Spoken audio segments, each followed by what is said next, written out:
সম্মানিত দিনী ভাই বোনেরা, ঈদের শুভেচ্ছা বিনিময় এটা করা ইসলামে আছে, জায়েজ আছে।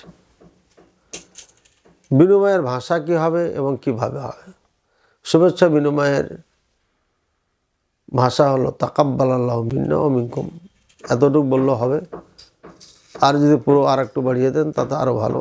তাকাব্বালাল্লাহু মিন্না ওয়া মিনকুম সালিহাল আমাল কুল্লু আম ওয়া আনতুম বিখাইর, এটা আমরা বললে পারে বেটার। এবং এই শুভেচ্ছা বিনিময় সালফে সালিহিন থেকে পাওয়া যায়, কাজে এটা সবাই বলতে পারে।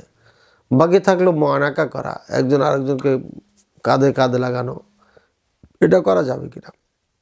যেখানে এটা যদি আদাতান কেউ করে, সুন্নাত হিসাবে না করে, তাহলে ওলামায়ে কেরাম বলছে এটা সমস্যা নেই। কিন্তু সুন্নাত হিসাবে করলে নিঃসন্দেহে এটা বেদাত হবে এবং এটা করা যাবে না। এই জন্য আদাতান আমাদের সমাজে এটা চলে, এটা করে, এই হিসাবে করছে, তাহলে কোনো সমস্যা নাই। আশা করি বুঝতে পেরেছেন।